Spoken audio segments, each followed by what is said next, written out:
नमस्कार, आदाब, सत श्री अकाल। एक सवाल पूछता हूं तुमसे, क्या तुम्हें भी कभी लगता है कि दिन तो निकल जाते हैं लेकिन जिंदगी आगे ही नहीं बढ़ रही? सुबह से रात तक भागदौड़, टेंशन, काम, थकान, और जब रात को सिरहाने बैठो तो लगता है आज भी कुछ बड़ा नहीं किया।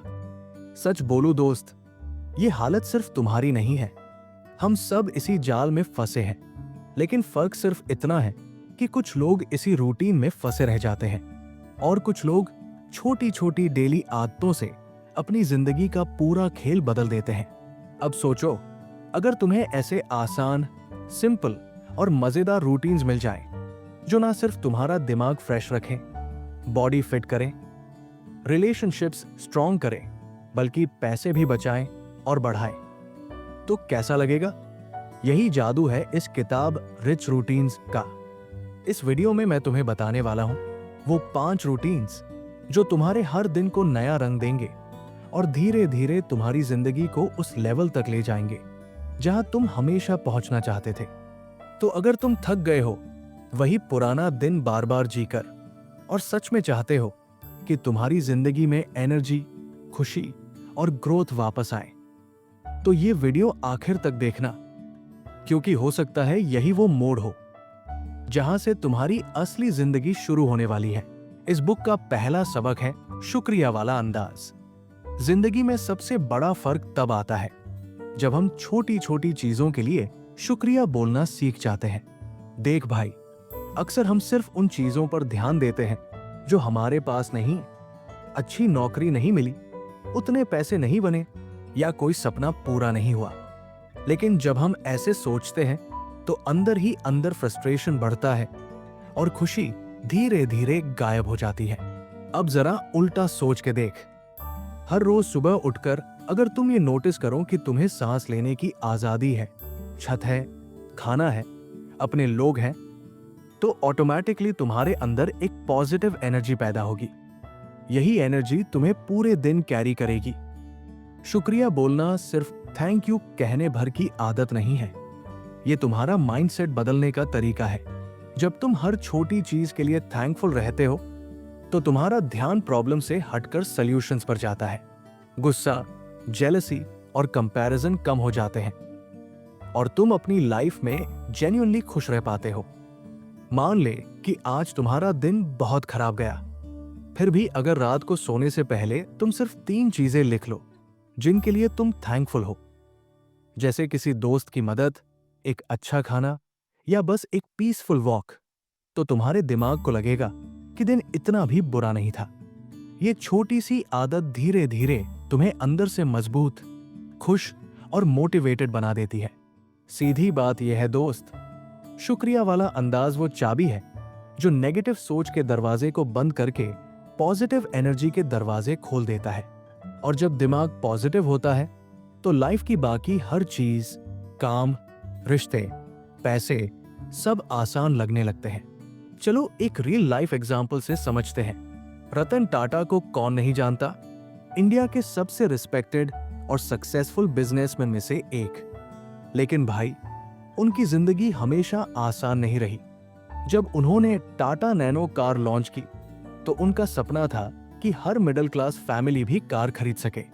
उस टाइम ये आइडिया बहुत बड़ा था और लोगों को लगा कि ये बदलाव इंडिया में नया इतिहास बना देगा। लेकिन हुआ इसका उल्टा। मीडिया ने मजाक उड़ाना शुरू कर दिया। कई लोग बोले कि ये खिलौना कार है, अनसेफ है, ये फ्लॉप हो जाएगी। इतना क्रिटिसिज्म किसी भी इंसान को तोड़ सकता था। सोच के देख, अगर दिन रात मेहनत करके तुम कोई सपना पूरा करो और लोग उसका मजाक उड़ाएं, तो कैसा लगेगा? शायद हमें से ज्यादातर लोग हिम्मत हार जाते। लेकिन रतन टाटा का नजरिया अलग था। उन्होंने नेगेटिव बातें सुनकर गुस्सा करने की बजाय थैंकफुल एटीट्यूड अपनाया। वो बोले, मैं खुश हूं कि मुझे ऐसा मौका मिला जिससे मैं आम इंसान के लिए कुछ कर पाया। वो उन लोगों का शुक्रगुजार रहे जिन्होंने उनका सपोर्ट किया और उन क्रिटिक्स का भी जिन्होंने उन्हें बेहतर सोचने और सीखने का मौका दिया। यही शुक्रिया वाला अंदाज था जिसने उन्हें गिरने नहीं दिया। उनका माइंडसेट ये था कि हर सिचुएशन में कुछ अच्छा है, बस उसे देखना है। और इसी सोच ने उन्हें और मजबूत बना दिया। आज भले नैनो कमर्शियल सक्सेस ना रही हो, लेकिन लोगों की नजरों में रतन टाटा और बड़े इंसान बन गए, क्योंकि उन्होंने साबित किया कि सक्सेस सिर्फ पैसे से नहीं, एटीट्यूड से भी मिलती है। इस बुक का दूसरा सबक है मजे में फिटनेस। अक्सर लोग फिटनेस का मतलब सिर्फ जिम जाना, भारी भरकम डंबल उठाना या घंटों ट्रेडमिल पर दौड़ना समझ लेते हैं, और फिर जब वो बोरिंग लगने लगता है तो फिटनेस रूटीन बीच में ही छोड़ देते हैं। लेकिन असली ट्रिक यह है कि फिटनेस को मजे का हिस्सा बना लो, ना कि बोझ। सोच के देख, अगर तुम रोज आधे घंटे वॉक करने निकलो, लेकिन साथ में अपने दोस्त से बातें करते जाओ या फेवरेट गाने सुनते हुए टहलो, तो वो वॉक एक्सरसाइज से ज्यादा एक मजेदार टाइम लगेगा। या फिर अगर तुम्हें डांस पसंद है तो रोज जिम जाने की जरूरत नहीं, बस 15-20 मिनट डांस कर लो। तुम्हारा मूड भी अच्छा होगा और बॉडी भी एक्टिव रहेगी। फिटनेस मजे से करने का फायदा यह है कि तुम उसे लंबे टाइम तक कंटिन्यू कर पाओगे। जिम रूटीन अक्सर लोग 2-3 हफ्तों में छोड़ देते हैं, लेकिन अगर एक्सरसाइज तुम्हें फन लगे तो वो तुम्हारी लाइफ का नेचुरल पार्ट बन जाएगी। इसी तरह सिंपल चेंजेस भी बहुत काम आते हैं, जैसे लिफ्ट की जगह सीढ़ियां लेना, छोटे डिस्टेंस पर गाड़ी की बजाय वॉक करना या घर के कामों में एक्टिव रहना। ये सब छोटी छोटी एक्टिविटीज तुम्हें हेल्दी रखती हैं, और वो भी बिना एक्स्ट्रा बर्डन डाले। तो भाई, फिटनेस का मतलब सिर्फ 6 पैक एब्स बनाना नहीं है। असली फिटनेस है हेल्दी बॉडी, फ्रेश माइंड और डेली एनर्जी। और जब फिटनेस मजेदार तरीके से की जाए तो तुम्हें लगेगा ही नहीं कि तुम कोई एक्स्ट्रा मेहनत कर रहे हो। चलो एक रियल लाइफ एग्जांपल से समझते हैं। विराट कोहली आज सिर्फ अपने बैटिंग के लिए नहीं, बल्कि अपनी फिटनेस के लिए भी दुनिया भर में मशहूर है। लेकिन उनकी जर्नी शुरू से ऐसी नहीं थी। करियर के शुरुआती दिनों में विराट थोड़े अनफिट थे। वो खुद भी मानते हैं कि उनका खान पान बहुत खराब था। उन्हें जंक फूड और मीठा बहुत पसंद था, और बॉडी उतनी एक्टिव नहीं रहती थी। मैदान पर लंबे समय तक टिकने में भी दिक्कत होती थी। लेकिन फिर एक समय ऐसा आया जब उन्होंने डिसाइड किया कि अगर उन्हें वर्ल्ड क्लास लेवल पर खेलना है तो फिटनेस को प्रायोरिटी बनाना ही होगा। अब बहुत लोग यहां जिम ज्वाइन करके बोरिंग वर्कआउट्स करने लगते हैं और कुछ ही दिनों में छोड़ भी देते हैं। लेकिन विराट ने फिटनेस को इंटरेस्टिंग बना दिया। वो सिर्फ वेट उठाने या ट्रेडमिल पर भागने तक लिमिटेड नहीं रहे।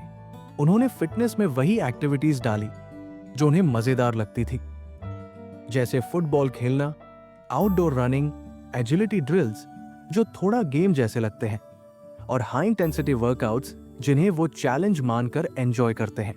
इसके साथ ही उन्होंने डाइट को भी डिसिप्लिन बनाया, लेकिन खाने में वैरायटी और टेस्ट बनाए रखा ताकि वो खुद बोर ना हो। आज विराट का फिटनेस लेवल इतना हाई कि 5-5 घंटे के इंटेंस मैचों के बाद भी उनकी एनर्जी कम नहीं होती। यही उनकी कंसिस्टेंट परफॉर्मेंस का सबसे बड़ा सीक्रेट है। उनका कहना है, फिटनेस मेरे लिए कोई स्ट्रगल नहीं है, ये मेरी लाइफस्टाइल है और मैं इसे एंजॉय करता हूं। इससे हमें ये सीख मिलती है कि अगर तुम फिटनेस को बर्डन मानोगे तो थोड़े दिन करके छोड़ दोगे, लेकिन अगर तुम फिटनेस को मजेदार एक्टिविटीज से जोड़ लोगे, जैसे डांस, स्विमिंग, साइकिलिंग या कोई भी स्पोर्ट जो तुम्हें अच्छा लगे, तो तुम्हारा वर्कआउट रूटीन खुद तुम्हें खींचेगा। और जब बॉडी एक्टिव और माइंड फ्रेश होगा तो तुम्हारे काम करने का तरीका, फोकस और कॉन्फिडेंस सब बदल जाएगा। इस बुक का तीसरा सबक है दिमाग को ताजी हवा। हम अक्सर अपनी बॉडी की थकान को पहचान लेते हैं, नींद आ रही है, पैर दर्द कर रहे हैं या एनर्जी कम हो गई है, लेकिन दिमाग की थकान को नजरअंदाज कर देते हैं। हकीकत यह है कि दिमाग भी एक मसल की तरह है और उसे भी आराम और ताजगी की जरूरत होती है। अगर लगातार काम, स्ट्रेस और नेगेटिव सोच से दिमाग पर बोझ डालते रहोगे तो धीरे धीरे फोकस, कंसंट्रेशन और क्रिएटिविटी सब कम हो जाएगा। दिमाग को ताजी हवा का मतलब है अपने माइंड को रोज थोड़ी राहत देना और उसे फ्रेश रखना। इसके कई आसान तरीके हैं, जैसे सुबह उठकर 10 मिनट ओपन एयर में बैठना, थोड़ी डीप ब्रीदिंग करना या बस नेचर के बीच थोड़ी वॉक करना। ये छोटी छोटी चीजें दिमाग को ऑक्सीजन देती हैं और माइंड को रिलैक्स करती है।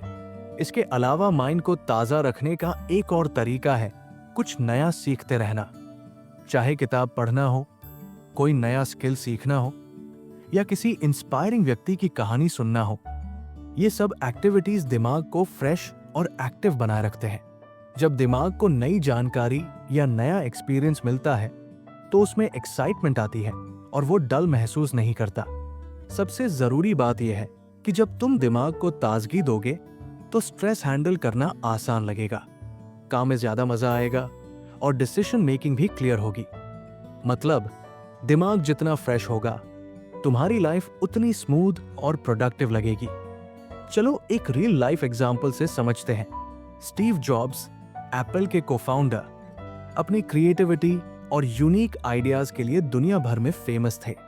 लेकिन उनकी सक्सेस के पीछे सिर्फ टेक्नोलॉजी का नॉलेज नहीं था, बल्कि उनका दिमाग फ्रेश रखने का तरीका भी बहुत बड़ा फैक्टर था।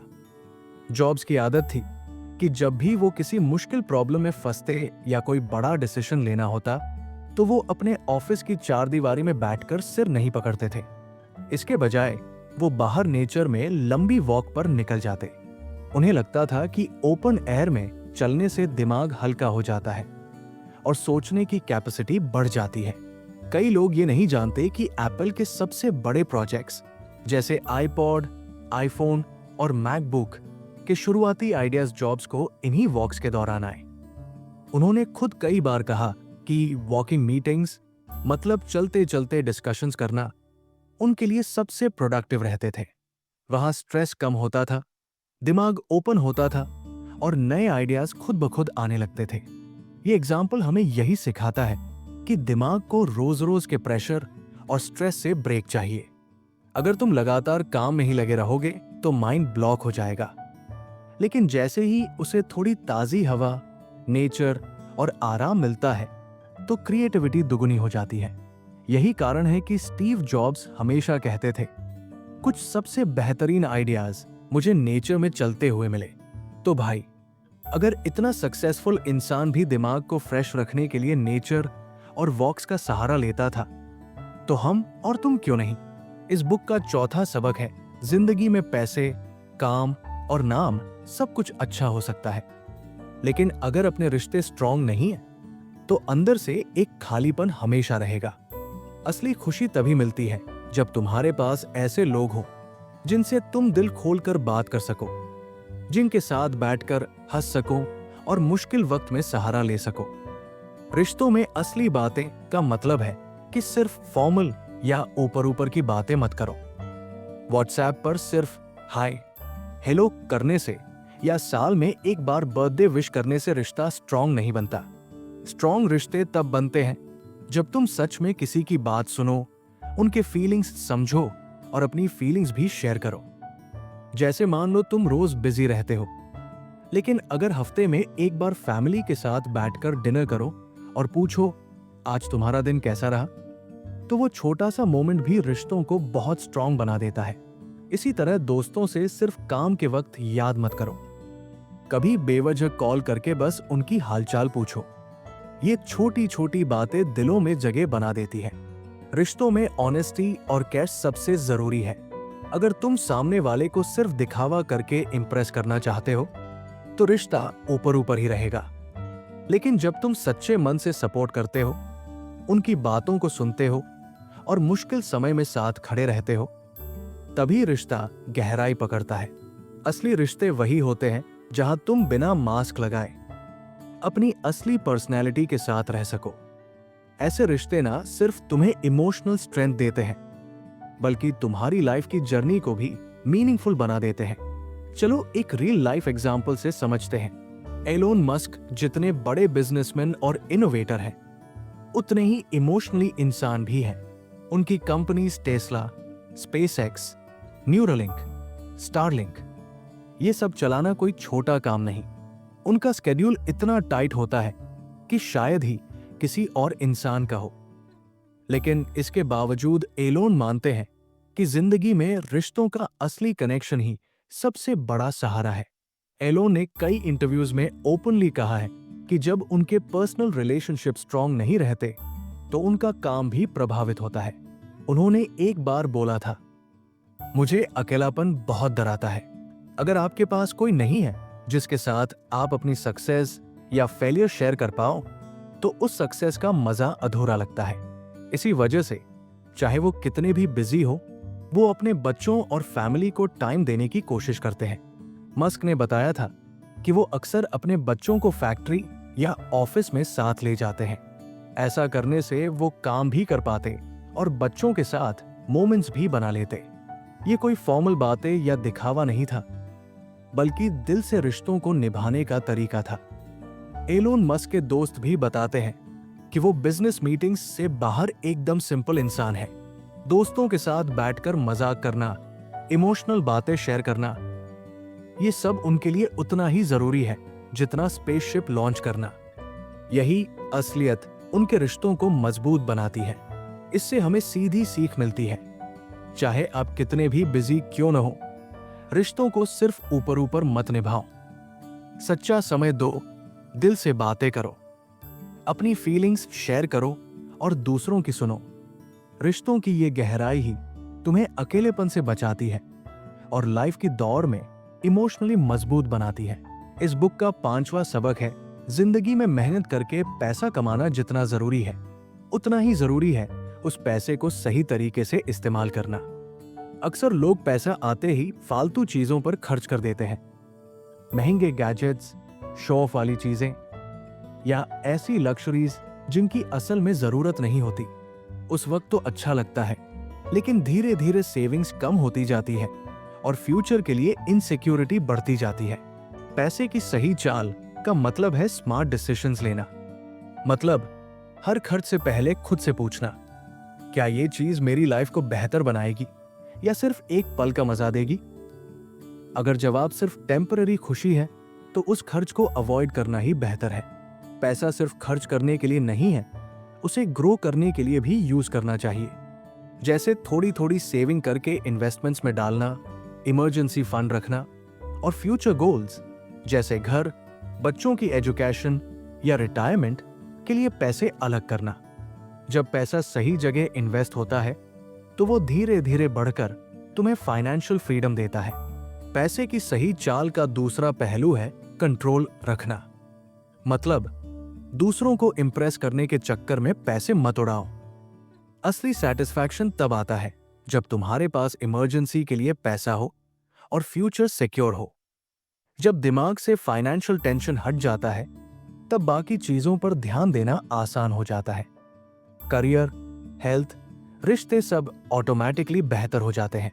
तो भाई, शॉर्ट में सीख यही है कि मेहनत से कमाए पैसे को सही सोच और सही जगह खर्च करो। फालतू दिखावे से बचो और फ्यूचर की प्लानिंग पर फोकस करो। यही आदत तुम्हें अंदर से सुरक्षित, कॉन्फिडेंट और सच में रिच बनाएगी। चलो एक रियल लाइफ एग्जाम्पल से समझते हैं। वॉरेन बफेट दुनिया के सबसे अमीर और सक्सेसफुल इन्वेस्टर्स में से एक है। आज उनकी नेटवर्थ अरबों डॉलर में है, लेकिन मजेदार बात यह है कि वो अपनी अमीरी दिखाने के लिए कभी फालतू खर्च नहीं करते। बफेट ने अपनी जिंदगी में हमेशा पैसे की सही चाल अपनाई। वो आज भी उसी साधारण से घर में रहते हैं जो उन्होंने 1958 में खरीदा था, जबकि चाहे तो दुनिया का सबसे महंगा महल खरीद सकते थे। उनके लिए पैसा दिखावे की चीज नहीं था, बल्कि एक टूल था फ्यूचर सिक्योर करने और अपॉर्चुनिटीज बनाने का। वो हमेशा कहते हैं कि अगर आप हर कमाई को खर्च कर दोगे तो आप हमेशा पैसे के पीछे भागते रहोगे, लेकिन अगर आप समझदारी से इन्वेस्ट करोगे तो पैसा आपके पीछे भागेगा। यही वजह है कि उन्होंने कम उम्र से ही अपनी इनकम का बड़ा हिस्सा स्टॉक्स और बिजनेसेस में इन्वेस्ट करना शुरू कर दिया और धीरे धीरे वो इन्वेस्टमेंट्स इतना बढ़े कि उन्हें फाइनेंशियल फ्रीडम ही नहीं मिली, बल्कि वो दुनिया के सबसे बड़े इन्वेस्टर्स बन गए। वॉरेन बफेट का एग्जाम्पल ये दिखाता है कि असली अमीरी फ्लैशी गाड़ियों, महंगे कपड़ों या दिखावे से नहीं आती। असली रिचनेस तब आती है जब तुम स्मार्ट तरीके से पैसे को कंट्रोल करते हो, उसे सही जगह इन्वेस्ट करते हो और फ्यूचर को सिक्योर बनाते हो। इसी आदत ने उन्हें न सिर्फ अमीर बनाया बल्कि दुनिया भर में रिस्पेक्ट भी दिलाई। ऐसी ही ज्ञानवर्धक वीडियो के लिए चैनल को सब्सक्राइब करें और बेल आइकन दबाएं ताकि कोई भी वीडियो मिस न हो। धन्यवाद। जय हिंद, जय भारत।